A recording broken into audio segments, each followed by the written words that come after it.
आपका स्वागत है साइंस जेवी चैनल पे। बच्चों, आज क्लास 7th का सोशल साइंस का एग्ज़ाम हुआ है। तो इस वीडियो में हम सोशल साइंस के जो एमसीक्यूज़ हैं उसको देखेंगे और पूरा पेपर आपको दिखाएंगे कैसा आपका पेपर आया था। और इवनिंग शिफ्ट का भी पेपर उसी तरीके का आएगा और कुछ मैप के भी क्वेश्चंस हम करने की कोशिश करेंगे। तो स्टार्ट करते हैं। सबसे पहला आपके ये मल्टीपल चॉइस क्वेश्चंस में पहला है, नीचे दिए गए कथन में उचित विकल्प आपको भरना है। सिखों ने कौन सी व्यवस्था स्थापित की जिसके अनुसार किसानों से 20% लेकर उन्हें संरक्षण प्रदान किया? तो वो कौन सी व्यवस्था थी? राखी। तो इसका सही ऑप्शन है डी। फिर इसमें आपको सही मिलान करना है। प्रथम मुगल शासक औरंगजेब ये नहीं था, प्रथम मुगल शासक अकबर भी नहीं, जहांगीर भी नहीं, बाबर इसका सही आंसर ऑप्शन नंबर डी। फिर दिल्ली सल्तनत के संदर्भ में कौन सा कथन सही है? तो गुलामों को फ़ारसी में बदंगा कहा जाता है, तो ये सही है। रजिया सुल्तान इल्तुतमिश की पुत्री थी, ये भी सही है। और ये काकतीय वंश से था, ये गलत है। इसका सही है 1 और 2, तो ऑप्शन नंबर सी इसका सही है। फिर है, कौन सा मुग़ल शासकों के संदर्भ में सही है इन चारों में से? तो सुलह है कुल की नीति का प्रतिपादन बाबर ने किया, गलत है। अकबर ने किया था। नूरजहाँ का विवाह अकबर के साथ हुआ, ये भी गलत है। 56 में दिल्ली के सुल्तान इब्राहिम लोदी को जहांगीर ने हराया, ये भी गलत है। और मुग़ल उत्तराधिकारी के सहदायत के नियम में विश्वास रखते थे, तो ये सही है।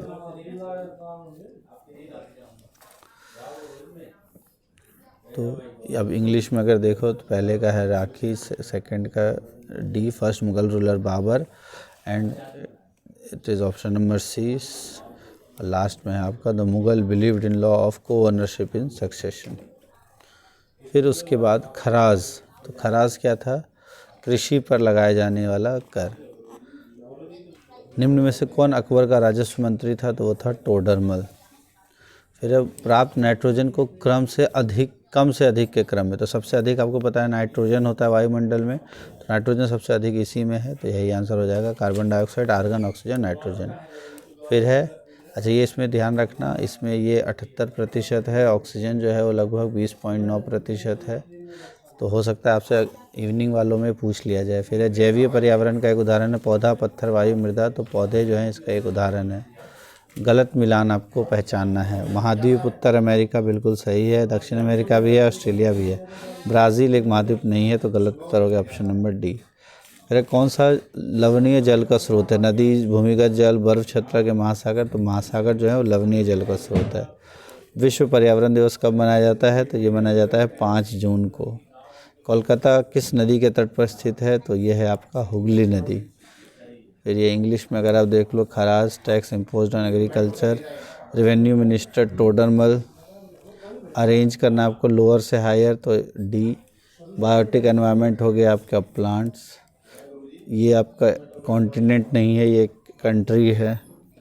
सलाइन वाटर का सोर्स हो गया आपका ओशन। वर्ल्ड एनवायरनमेंट डे आपको सेलिब्रेट होता है 5 जून।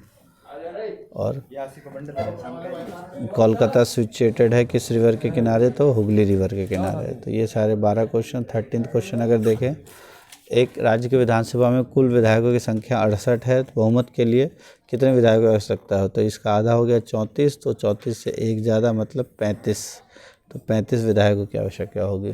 फिर है, कथन की पहचान करना है सही कथन। शॉपिंग मॉल में अधिकांश ग्रामीण क्षेत्रों में मिलते हैं, ये गलत है। इसमें ब्रांडेड सामान मिलता है, तो यही हमारा सही हो जाएगा। फिर है, मध्याह्न भोजन की व्यवस्था सबसे पहले तमिलनाडु राज्य में की गई, ये भी सही है। और मध्याह्न भोजन की व्यवस्था ने समानता को बढ़ावा दिया, ये भी सही है, बट इसका सही एक्सप्लेनेशन नहीं है, तो ऑप्शन नंबर बी इसका सही हो जाएगा। तो ये सारे एमसीक्यूज़ आपके हो गए। फिर अब आप पूरा पेपर एक बार देख लो। इस तरह के क्वेश्चंस जिस चैप्टर से इसमें आए हैं उसी चैप्टर से आपके में भी आएंगे, उसको अच्छे से देख लो। जैसे जयमंडल, वायुमंडल, तो हो सकता है इसी तरह के क्वेश्चन आप में आ जाए। इसका हो जाएगा आपका 35, इसका हो जाएगा बी। फिर ये इसका है आपका ऑप्शन नंबर बी। अब ये इंग्लिश में देख लो आप पेपर, हिंदी में मैं पूरा पेपर दिखा देता हूँ, फिर नेक्स्ट वाला देखेंगे। मोबाइल फ़ोन खरीदना है तो कैसे बाज़ार से ख़रीदोगे? थोक व्यापारी का क्या महत्व है? समताप मंडल के कितनी, अच्छा वायुमंडल के अलग अलग लेयर को आप ध्यान से देख लेना। सबसे नीचे होता है क्षोभ मंडल, फिर होता है समताप मंडल, फिर आयन मंडल, फिर वायुमंडल, ये ध्यान रखना। महासागरीय धाराओं की 5 विशेषताएं आपको लिखनी है। सुनामी क्या है, कैसे प्रभावित करती है? मराठों के सैन्य अभियानों का वर्णन करना है। फिर 10वां क्वेश्चन जो है आपका ये है, इसमें पैराग्राफ में से ही आपको करना है, इजी है, इसको पढ़ लो पैराग्राफ को। ये आपके शॉर्ट टाइप जो इंग्लिश में क्वेश्चंस हैं, और इस तरीके से तो विशेषता बतानी है, तो वहाँ हमेशा बारिश होती है, घने क्यों होते हैं, तो वही हमेशा बारिश होती रहती है, और धूप जो है वो नीचे नहीं पहुँचता है, इस कारण से जो घने वन होते, देखो लिखा हुआ ना कि अत्यधिक वर्षा के कारण यहाँ पे घने वन होते हैं। फिर केवल छाया वाले वनस्पति ही क्यों उग सकते हैं, क्योंकि नीचे तक इतने घने हो जाते हैं कि नीचे तक सूर्य की रोशनी नहीं पहुंच सकती। इस तरीके से अपने इसमें से आप लिख सकते हो किस तरह के क्वेश्चंस हैं, बहुत इजी हैं, ठीक है। और इंग्लिश में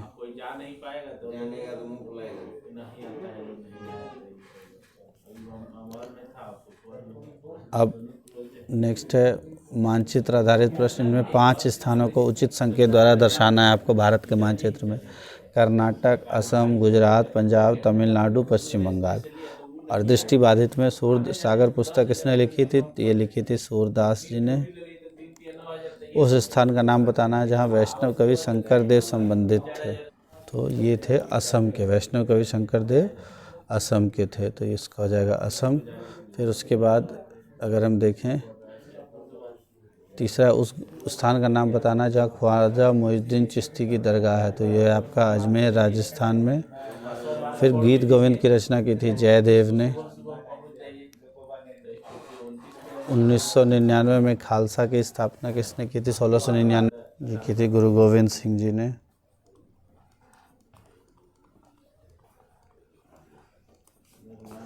और उस स्थान का नाम बताना जहाँ गुरु नानक जी का जन्म हुआ था, गुरु नानक जी का, तो ये था पाकिस्तान, और उस जगह का नाम है तलवंडी पाकिस्तान। तो ये सारे क्वेश्चंस कर लिए। अब मैप पे देख लेते हैं, मैप में हमको क्या क्या भरना था। तो ये है आपका भारत का मैप, और इसमें देख लो आपको क्या क्या भरना है। तो इसमें सबसे इंग्लिश में देख लेते हैं। तो एक है कर्नाटक, असम, गुजरात, पंजाब और तमिलनाडु। तो अब अगर देखें सबसे पहले हम, तो सबसे पहला जो आपको मैप पे भरना है वो भरना है कर्नाटक, ठीक है। कर्नाटक, असम, गुजरात, पंजाब, तमिलनाडु, पश्चिम बंगाल। तो जो जो आपको आसान लगता है, जैसे ये देखो, ये हो गया आपका पश्चिम बंगाल, तो ये हो जाएगा आपका F पॉइंट पश्चिम बंगाल। फिर उसके बाद तमिलनाडु, तमिलनाडु कहाँ है? तो तमिलनाडु आपको पता है साउथ की तरफ, दक्षिण की तरफ यहाँ स्थित है, तो यहाँ हो जाएगा ई, ये तमिलनाडु, ठीक है। उसके बाद पंजाब, तो पंजाब आप अगर देखो तो पंजाब इस तरफ पड़ता है, ये दिल्ली हरियाणा, ये हो गया आपका पंजाब, तो ये हो जाएगा ऑप्शन नंबर डी। फिर उसके बाद आपको गुजरात पूछा है, तो ये पंजाब के नीचे राजस्थान, और ये इसके बाद है यहाँ पे गुजरात, जो कि है ऑप्शन नंबर सी, ये हो जाएगा आपका गुजरात। फिर असम, असम हो जाएगा आपका ये बांग्लादेश के बगल में, तो ये यहाँ पे हो जाएगा आपका असम, ऑप्शन नंबर बी। और फिर एक कर्नाटक, तो कर्नाटक आपका हो जाएगा यहाँ पे, एक मिनट, तो कर्नाटक ऑप्शन नंबर ए हो जाएगा यहाँ पे। तो मैप आप अच्छे से देख लेना, मैप में से आपके 5 नंबर के क्वेश्चन ज़रूर आएंगे, और सिर्फ आपको राज्यों के नाम देखने। एक बार अगर जल्दी जल्दी देखना चाहो तो ये जो राज्य है ये वाला है ऊपर में, जम्मू कश्मीर। फिर इधर तो ये हो जाएगा आपका हिमाचल, ये उत्तराखंड, ये उत्तर प्रदेश, ये छोटा सा हो गया दिल्ली, यहाँ हरियाणा, पंजाब, इस तरफ राजस्थान, ये बीच में हो गया आपका मध्य प्रदेश, यहाँ हो गया छत्तीसगढ़, ये महाराष्ट्र, और ये इस बीच में, हाँ, ये नया राज्य जो तेलंगाना बना है वो है। इधर हो गया आपका आंध्र प्रदेश, ये उड़ीसा, इधर आपका पश्चिम बंगाल, ये झारखंड, ये पश्चिम बंगाल, इधर बिहार, और इस तरफ ये है आपका मेघालय, ये असम, इधर लास्ट में आपका अरुणाचल प्रदेश, ये छोटा सा है सिक्किम, और यहाँ पर, और इधर से ये नागालैंड, मणिपुर, और नीचे आपका मिज़ोरम। तो ये सारे अच्छे से एक बार मैप देख लेना, आपका इसमें से 5 नंबर का मैप में से आएगा, और सिर्फ राज्यों के नाम आपको बताने होंगे। बहुत आसान क्वेश्चन आएगा, तो अच्छे से एक बार देख लेना। सो ऑल द बेस्ट आप सभी को बाकी एग्ज़ाम्स के लिए। अच्छे से प्रैक्टिस कर लो और बताना आपका कैसा गया exam. Thanks for watching science TV.